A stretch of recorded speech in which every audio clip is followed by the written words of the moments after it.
लग्न झाल्यापासून पहिल्यांदाच मी गावी सुट्टीला एवढ्या दिवस राहिली होती आणि आज तो दिवस उजाडला होता ज्या दिवशी मला मुंबईला जायचं होतं. त्यामुळे माझं पॅकिंग वगैरे चालू होतं आणि सामान एवढं झालं होतं की विचार करत होते यामधलं काही सामान गावीच ठेवूयात. त्यानंतर मग आईनं जायचं म्हणून ना चुलीवरती भाकरी बनवायला घेतल्या. आता तसं पण तिला माहिती आहे की मी जाताना चपाती वगैरे नेत नाही, तर तिळाच्या मस्त अशा बाजरीच्या भाकरी, त्याच्यासोबत असा झणझणीत मिरचा आणि एकदम चवदार अशा आलूच्या वड्या तिने माझ्यासाठी बनवल्या होत्या. पण शनायाच इकडे वेगळंच चाललं होतं. दुकानामध्ये जाऊन ना ती कुरकुरे शोधत होती. तसं तर मी तिला देत नाही, पण आजीच्या लाडामुळे ना तिनं एक कुरकुरं त्यामधलं घेतलंच. त्यानंतर मी जेवायला बसले. म्हटलं चला पोट भरून जेवण करावं. आता ट्रॅव्हल्समध्ये किती वेळ भेटतोय काय माहिती, म्हणून मी इथेच जेवण पोट भरून करून जाते नेहमीप्रमाणे. जेवण केलं तर इतकं छान झालं होतं ना जेवण, विचारायला नको. आईच्या हाताला खरंच खूप छान चव आहे आणि त्याचबरोबर चुलीवरच्या जेवणाला सुद्धा.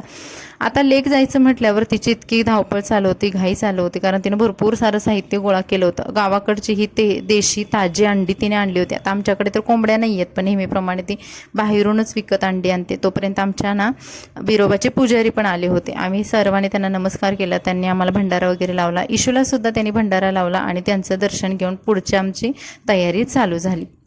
लेक जायचं म्हटलं की प्रत्येक आईवडिलांची जशी घाई असते तसंच माझ्या आईवडिलांची सुद्धा असते. आजूबाजूचं सर्व साहित्य गोळा करायचं, शेतातलं, मळ्यातलं, घरचं, विकतचं सर्व साहित्य गोळा करून एक मोठी गोण तयार करायची आणि ती गोण तालुक्याच्या ठिकाणी पोहोचवायची, असं त्यांचं रुटीन असतं. आता यावेळेस माझे भाऊ वगैरे बाहेर होते, त्यामुळे शेजारच्या मुलाच्या मदतीने त्यांनी हे ठिकाण तालुक्याच्या ठिकाणी पोहोचवलं. त्यानंतर स्वामींना नमस्कार केला, आजी आजोबांचा आशीर्वाद सुद्धा घेतला, त्यांना नमस्कार केला आणि त्यानंतर मग माझा प्रवास सुरू झाला. आता माझी पावलं इतकी जड झाली होती, कारण साधारणतः मी 2 महिने इकडे राहिली होती आणि मला खरंच खूप मनातून अशी आईची आठवण येत होती. आता वडील तर माझ्यासोबत आले होते आम्हाला सोडायला, पण आमच्या आईची घरची खूप आठवण येत होती, कारण खूप दिवस मी इकडे राहिली होती.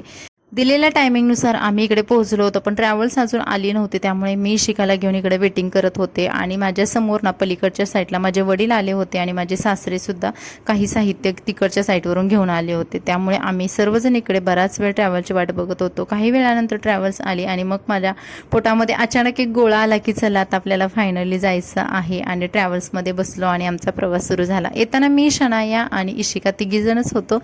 आम्ही सीट बुक केली होती. त्यानंतर गाडी थोड्या वेळा जेवायला थांबली, तर इशिकासाठी मी भात बनवून आणला होता, आईने दिला होता आणि आमच्यासाठी बाजरीच्या भाकरी आणि वड्या. तर शनायाला सुद्धा खूप आवडल्या वड्या आणि आम्ही पोटभर जेवण करून घेतलं. असा होता आजचा ब्लॉग. कसा वाटला कमेंट्स करा, लाईक सबस्क्राईब. भेटून नवीन व्हिडिओमध्ये. Bye bye.